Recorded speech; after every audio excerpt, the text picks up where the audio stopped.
오늘 시간 우리에게 주시는 하나님의 말씀은 로마서 1장 16절 17절 말씀입니다. 로마서 1장 16절과 17절입니다.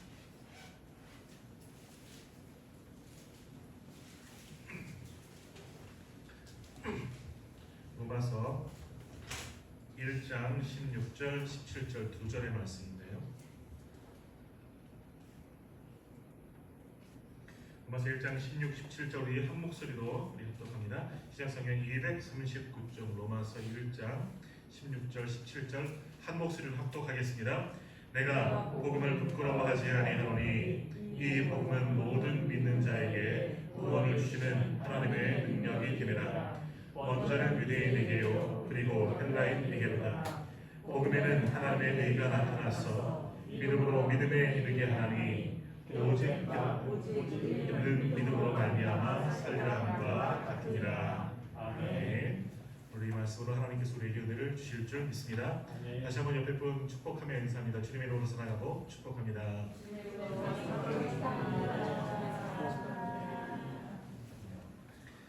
우리가 보았던 지금 우리가 같이 읽었던 로마서 1장 16절 17절 로마서의 전체 주제와 같은 그런 말씀이죠. 특별히 이제 17절 제가 이제 로마서 강의를 시작하면서 우리 암송합시다 하는, 지금 암송하면 또 곤란하신 분들이 있어서 다시 한 번만 17절 말씀 한번 같이 읽겠습니다. 복음에는 하나님의 의가 나타나서 믿음으로 믿음에 이르게 하나니 기록된 바 오직 의인은 믿음으로 말미암아 살리라 함과 같으니라. 아멘. 오직 의인은 믿음으로 말미암아 살게 될 줄 믿습니다. 오늘 우리도 그 믿음 때문에 살고 생명을 얻은 줄 믿습니다. 자, 이제 우리가 또 오늘 본문의 말씀을 통해서 복음의 능력이 무엇인지 또 같이 나누고 묵상하고, 또 오늘 우리가 부른 찬양처럼 우리도 복음의 능력을 전하는 십자가의 전달자, 그 사명자가 다 되는 우리 성도님들 그리고 제가 되기를 간절히 소망합니다.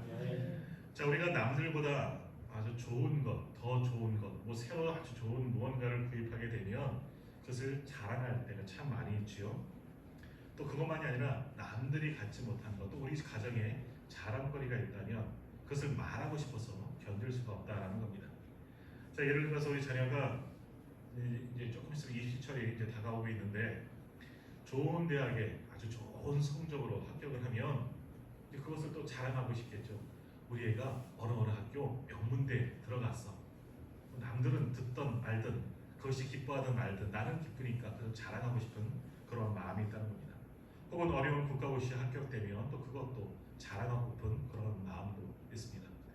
아무튼 입시철이 돼서 그러나 이제 학교 앞을 지나가다 보면 저희 아이들 이제 율곡중학교를 다니니까 이제 율곡중학교 출신 아무개 선수가 어느 그 배구단에 들어갔더라, 누구는 어디 들어갔더라, 이제 거기는 또 그런 것들 자랑하는 거예요. 우리 학교 출신이 이러이러한 일들 했더라, 어디 학교는 어디 무슨 고시를 합격했더라, 이런 것들을 자랑할 때가 참 많이 있습니다. 전에 이제 세미나가 있어서 이제 지구촌 교회, 이동훈 목사님 사용하셨던 지구촌 교회를 이렇게 방문한 적이 있는데 이제 거기서 이제 사역하시는 분들께 한번 여쭤봤어요. 지구촌 교회 성도님이 한 몇 명이나 되십니까? 한 10,000명쯤 되십니까? 아유, 무슨 10,000명이요? 우리 20,000명이에요. 굉장히 자부심 있는 거예요. 우리는 이런 대형 교회다. 내가 그 대형 교회에 다니고 있는 권사다, 장로다, 집사다. 이게 그분들의 아주 자랑거리고, 물론 자랑이 될 수 있죠. 그런 아주 좋은 교회, 큰 교회, 대형 교회 있는 것도 자랑일 수가 있다라는 겁니다. 또 이런 말이 자랑이 아니죠. 때로는 우리가 다른 나라를 방문할 때도 요즘에는 우리나라 사람인 게 또 자부심을 느낄 때가 또 많이 있다라는 겁니다. 요즘에는 K-팝 또 한류가 전 세계로 또 휩쓸고 있고, 물론 요즘에는 코로나로 인해서 우리가 해외를 잘 많이 다니지는 못하지만 요즘에는 해외 나가보면 한국 사람에게 때로는 자랑스러울 때가 있다라는 겁니다. 한때는 한국 사람인 게 좀 부끄러울 때도 있었지만 요즘은 그래도 많은 나라 가면 한국 사람인 것도 기뻐하고, 또 K-팝 하면서 막 손가락질하는 엄지척 하면서 이렇게 하는 거 보면 또 우리나라 사람인 거 그렇게 또 자랑스러울 때가 있습니다. 예전에 근데 우리나라가 미국 갈 때 이제 비자 끊고 막 그걸 다니던 시절 또 대사관 앞에서 비자 받지 못해서 참 난감할 때도 참 많이 있었다라는 겁니다. 그럴 때는 우리나라 사람인 것을 참 부끄럽게 여기고, 왜 우리나라가 강하지 못할까 그런 생각도 해본 적이 있습니다. 여튼 아무튼 내게 좋은 것 있으면 자랑거리가 있으면 우리들은 항상 그것을 말하고 싶어하는 것이 우리 사람들의 본성이 아닌가 그렇게 생각되었습니다. 자, 사도 바울이 살던 그 시대에도 아주 자랑거리가 있습니다. 사도 바울도 내세울 것이 있죠. 당시의 사람들에게서 가장 자랑거리는 뭐냐 하면 나는 로마 시민이다 하는 것이 자랑거리라는 겁니다. 자, 당시 로마가 이 지중해 연안에 유럽부터 아시아까지 다 지배하지 않았습니까? 그래서 로마 시대 그 로마 시민권을 가진 사람들은 정말 아주 다른 대접을 받았습니다. 지배당한 속국의 사람들보다도 당연히 대접 비교가 안 되겠죠. 많은 사람들보다 로마 시민이다 하면은 굉장한 권세를 가지고 자랑거리가 되는 그런 시절이었습니다. 그래서 그때 어떤 이들은 돈을 주고서라도 로마 시민권을 어떻게든지 사려고 하는 그런 사람들도 있었다는 겁니다. 자, 우리가 지난번 사도행전을 통해서도 보았지만 사도 바울이 이제 감옥에 갇혀서 사도 바울이 잡혀서 감옥에 갇힌 적이 있는데 그때 사도 바울이 이런 이야기를 했습니다. 너희들이 감이라는 말은 없었지만 로마 시민을 재판도 없이 매질하고 감옥에 가둬도 되느냐? 뭐 이렇게 강하게 묻지는 않았겠지만 그렇게 이야기한 적이 있습니다. 나는 로마 시민인데 너희들이 재판도 하지 않고 매질해서 나를 이렇게 감옥에 둬도 되느냐? 너희 법에 그것이 합당하냐? 그 이야기를 듣자 백부장이 깜짝 놀랐죠. 로마 시민을 함부로 재판 없이 다뤄서는 안 되는데 그들을 존대해 줘야 되는데 이 사람이 로마 시민이라고 얘기하는데 자기들이 이 사람들을 매질하고 재판하지 않고 감옥에 가뒀거든요. 그래서 물어봅니다. 백부장이 너는 얼마 주고 로마 시민 샀냐? 사도 바울이 말합니다. 나는 태어날 때부터 로마 시민이다. 그러니까 백부장이 말하죠. 야, 부러운 겁니다. 나는 간신히 돈 주고 로마 시민권 구했는데 저 사람은 태어날 때부터 로마 시민이라는 걸 가지고 깜짝 놀라게 됐죠. 같은 로마 시민권이라도 돈을 주고 산 것이랑 태어날 때부터 로마 시민이랑 이것은 엄격한 그런 차이가 있던 그런 시대입니다.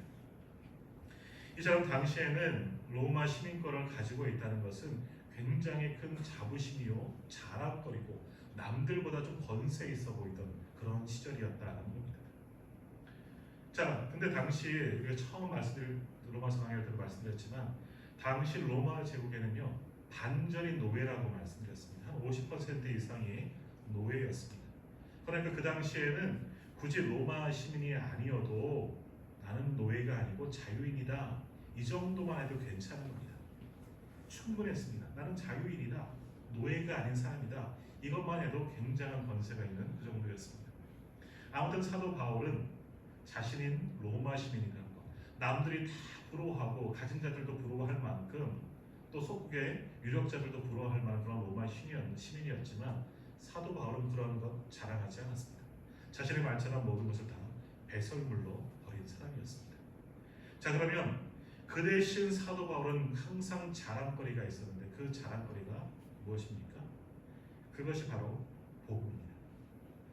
다른 사람들은 어떻게 생각할지는 모르겠지만 사도 바울은 자신이 로마 시민자다, 시민권자다 이것을 앞세우는 것보다 더 자랑할 것이 있는데 그것은 바로 예수 그리스도의 복음만을 자랑했다는 겁니다. 그리고 내가 예수 믿는 사람이다. 나 예수쟁이다. 이것을 자랑하며 다닌 사람이 바로 사도 바울이다라는 겁니다. 자, 오늘 우리가 믿는 복음이 이 세상의 어떤 지식이나 신분보다 권력보다 월등하게 뛰어나며 너무나도 자랑스럽다고 우리도 그렇게 생각하고 계십니까?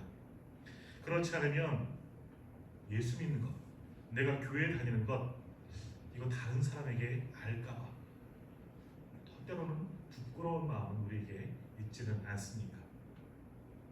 자, 물론 복음에는 다 양면성이 다 있겠죠. 무슨 일이나 다 양면성이 있는 것처럼 복음에도 다 양면성이 있습니다.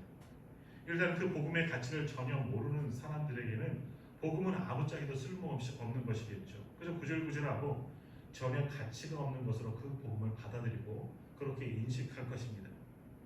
자, 우리도 이런 복음의 가치를 인정하지 않는 사람들 앞에 섰을 때, 전혀 복음을 받아들이지 않는 사람들 앞에 섰을 때 내가 복음을 알고 또 복음을 자랑한다는 것이 때로는 초라해져 보일 수도 있다는 것이죠. 자, 그러나 우리가 하나님 앞에 섰을 때 또 하나님의 천사들 앞에 섰을 때 그때는 복음을 오히려 자랑해야 되지 않겠습니까? 내가 복음을 아는 사람이고 내가 복음을 믿는 사람, 내가 전하는 사람이었다.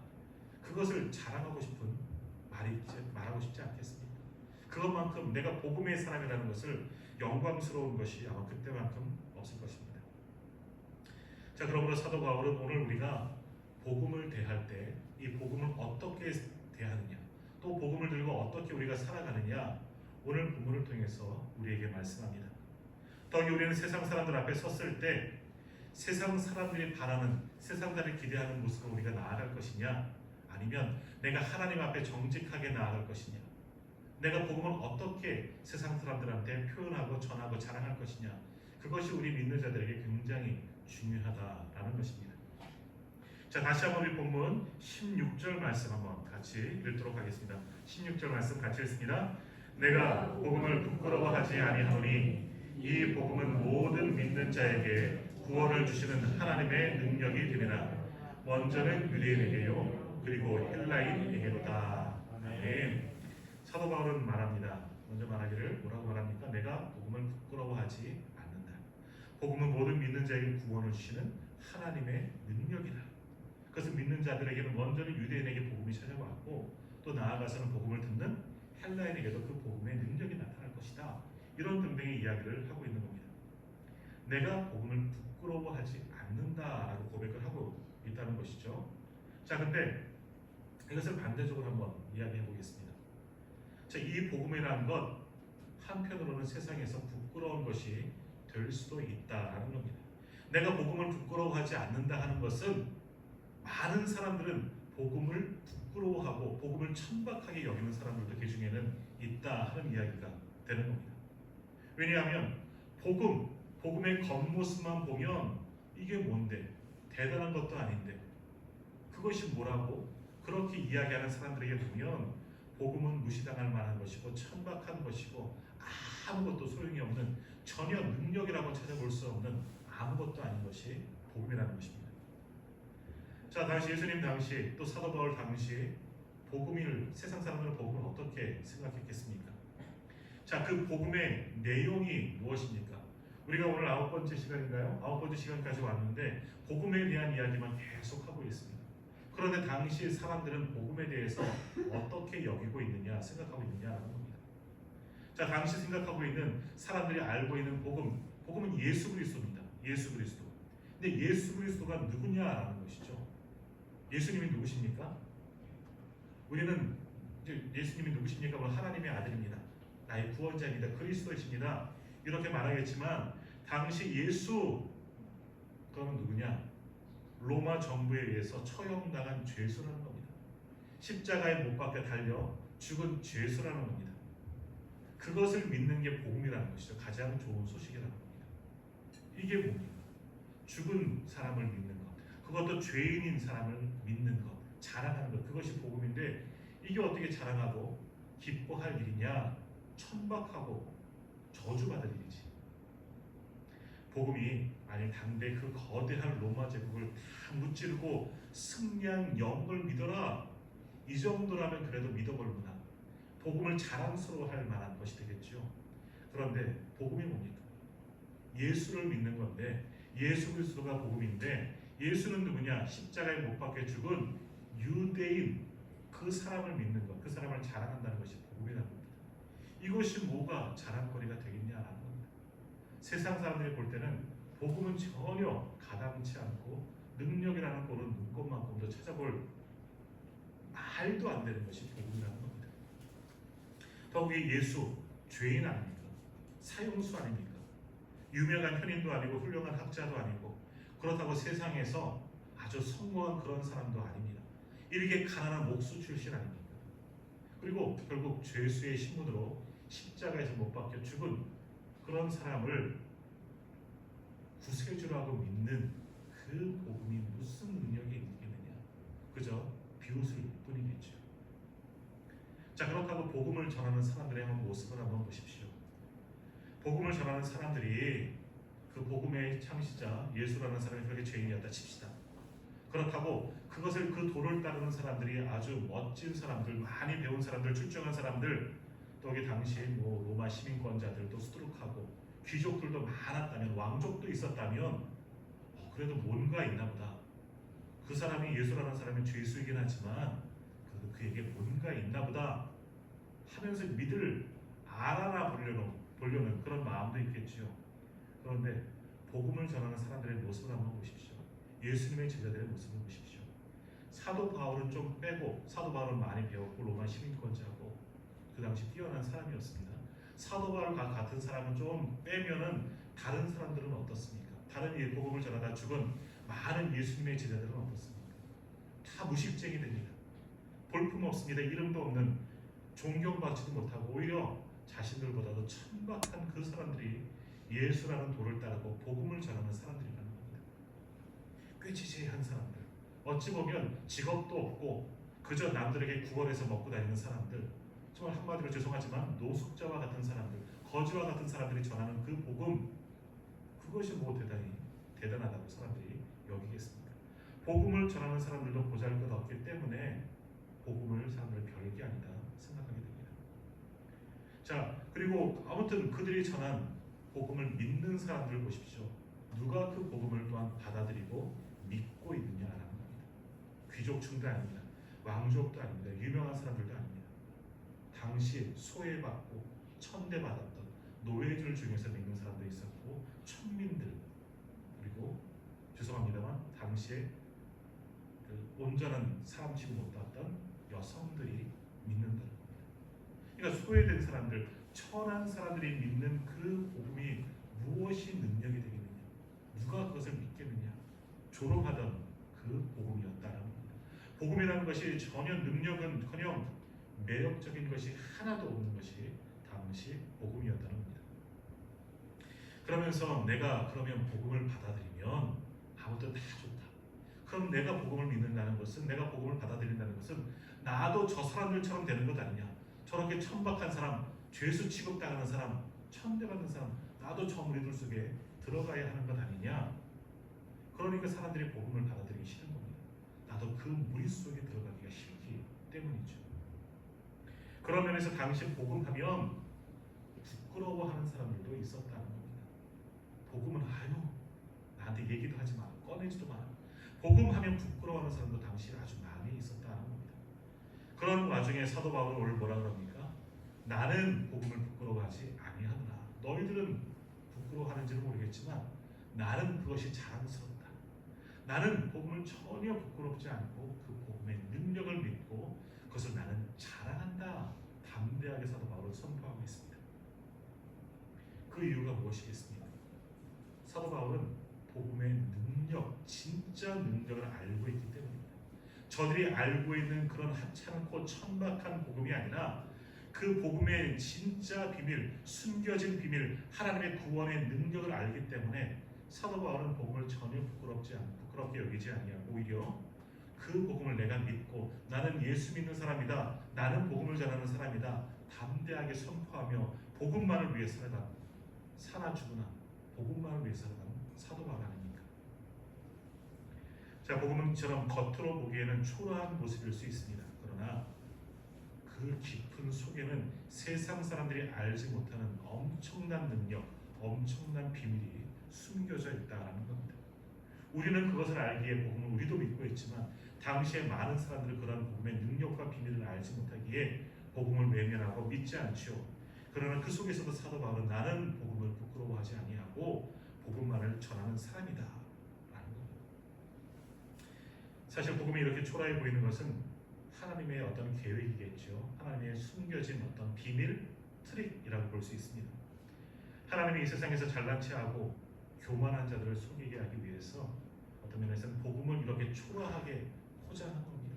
세상 사람들이 그저 볼 때는, 겉모습만 볼 때는 야, 복음은 하찮은 것이구나, 죄인들이나 믿는 것이구나, 천박한 자들, 노예들의 종교구나, 식민지 지배인들의 종교구나, 나는 믿지 않아야지.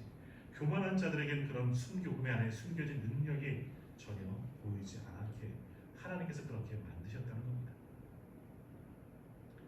자, 그러면 사람들이 또다시 복음에 그렇게 실망하는 이유는 무엇일까? 한번 생각해 보십시오. 가장 중요한 이유는 여튼 복음이 나에게 전혀 도움이 되지 않는다는 겁니다. 내가 현실을 살아가는데 복음은 나에게 아무런 도움이 되지 않는다는 것이죠. 복음을 들었는다고 해서 내가 믿는다고 해서 당장 뭐가 좋아진다면 점 보는 사람 보십시오. 점집에 왜 갑니까? 나중에 뭔가 얻으려고. 아니죠. 당장 내 눈앞에 뭔가 좋은 일이 생기길 바라니까 점집에 가고 무당한 구슬하고 그런 것 아니겠습니까? 그런데 복음은 지금 내 세에서 지금 내 현실 속에서 전혀 도움이 되지 않는다는 겁니다. 그렇기 때문에 예수 믿는 사람들, 예수 믿는다고 한번 복음을 믿어봤지만 현실에 아무런 도움이 없기 때문에 좌절하고 실망하고 떠나는 이유가 바로 여기에 있다는 겁니다. 유대인들은 예수님에게서 있는 그 엄청난 능력을 보고 처음에는 오 하면서 예수님을 따라다녔습니다. 예수님이 말씀하시는 그 복음에 무언가 능력이 있겠거니 예수님께서 그렇게 보여주실 때는 그것을 보면 좋아하며 쫓아다녔겠죠. 예를 들면 예수님은 정말 당대 고칠 수 없는 여러 가지 질병들을 다 고쳐주시지 않으셨습니까? 수많은 병자들 다 치료하지 않으셨습니까? 중풍 병자도 고치시고 앞 못 보는 소경의 눈도 뜨게 하시고 나면서 안진뱅이 걸린 사람도 일으키셨습니다. 그리고 문둥병, 요즘 한센시병이라고 표현하는데 정말 이 불치병 아닙니까? 저주받은 병, 그런 병도 모든 병을 다 고쳐주셨습니다. 그런 능력을 예수님이 보여주셨죠. 예수님께 가면 이러한 모든 병들 문제를 다 해결해 주시겠거니 그런 마음으로 예수님을 쫓아갔다는 겁니다. 심지어 예수님은 죽은 자도 살리신 적이 있지 않습니까? 죽은 지 나흘이나 되어 시체 썩는 냄새가 나사로까지 살리시는 것을 보면서 이야 이분이야말로 정말 위대하신 분이구나. 그리스도가 아닌가. 그래서 예수님을 쫓아다니는 그런 사람들도 있었습니다. 또 보리떡 5개 물고기 2마리로 굶주린 수천 명의 사람들을 먹이셨습니다. 이것을 볼 때 유대인들, 예수님을 그때 따랐던 사람들, 예수님만 따라다니면 예수님의 말 곁에만 있으면 지금 당장 내가 필요한 것 다 얻을 수 있겠거니 그렇게 처음에는 그런 모양으로 따라다녔을 겁니다. 더욱이 예수님이 왕이 되시면 이제 무너진 이 이스라엘 민족이 다시금 회복되어지고 우리나라가 회복되어지고 우리도 해방받게 될 거니까 예수님이 왕이 되셨으면 하는 그런 기대함으로 예수님을 바라보고 그렇게 예수님을 당시에 많은 이들이 쫓아다녔을 것입니다. 만약에 예수님께서 그러한 사람들의 기대대로 항상 먹을 것을 주고 저들의 질병을 치료해주고 그리고 저들의 필요한 현실의 문제들을 다 해결해 주었다면 정말 왕이 되셔서 속박 가운데 있는 로마 제국을 다 무너뜨리셨다면 백성들은 정말 예수님을 환영했겠죠. 예수님이 전한 복음을 받아들였겠죠. 그런데 예수님은 그렇게 하지 않으셨다는 겁니다. 그것만이 복음의 능력이 아니기 때문입니다. 당장에 필요한 모든 것을 해결해 주지 않으셨고 그것이 하나님 나라라는 것을 보여주시긴 했지만 끝까지 그것을 보여주지 않으셨습니다.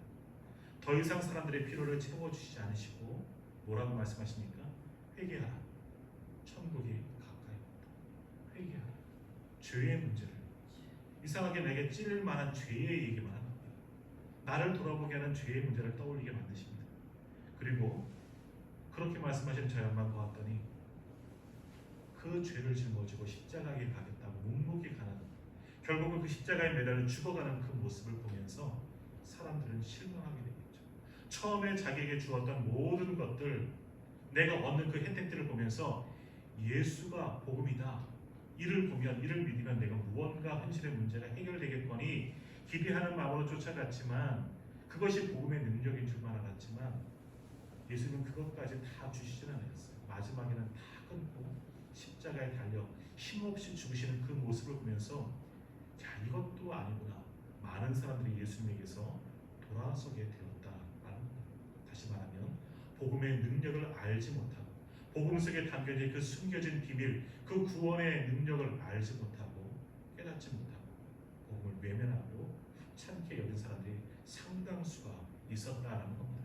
그들에게는 복음이야말로 부끄러운 것입니다. 아무것도 내게는 전혀 도움이 되지 않는 것들이죠. 한번 정리하겠습니다. 오늘도 그렇지만 당시 힘이 지배하던 예수님 당시 사도 바울의 당시 사람들은 정말 사람들이 자신이 중요하게 여기는 그런 어떤 조건을 갖추지 못한 사람은 인생에 실패한 사람으로 생각하곤 합니다. 예를 들어서 빚 때문에 노예의 신분이 되었다든지 돈이 없어서 가난하게 된다거나 세상적으로 지위가 낮은 사람들, 아무래도 이 세상 사람들에게는 실패한 인생처럼 보여집니다. 예수님도 실패한 사람처럼 보여졌다는 겁니다. 대단한 능력이 있는 것 같았는데 마지막엔 죄수의 신분으로 십자가에서 달려 죽는 것을 보면서 야, 저도 별것 아니구나. 아무런 능력이 없구나.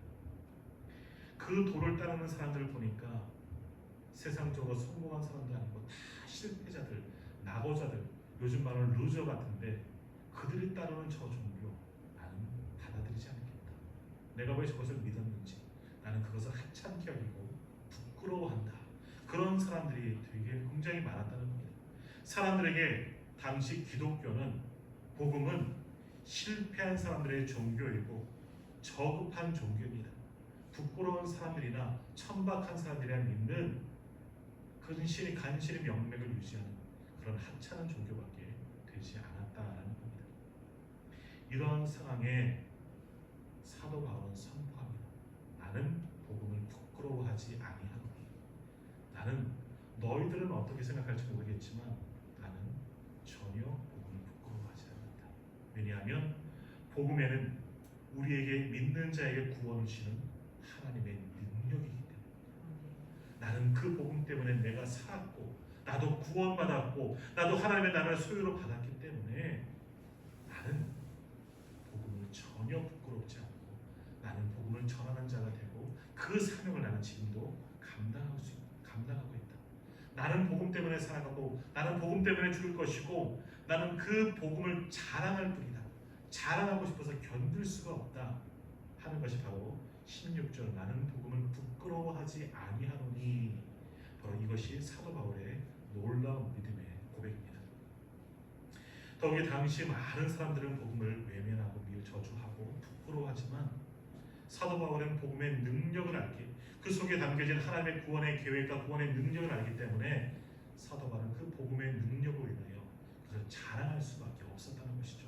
그것을 자랑하면서 복음을 위해서 모든 인생을 다 내건 그런 인생을 살아가게 되었다라는 겁니다.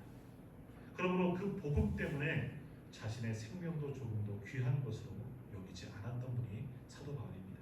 그 복음 때문에 모든 모욕을 당하고 핍박을 받아도 조롱을 받아도 하나도 문제가 되지 않는 겁니다.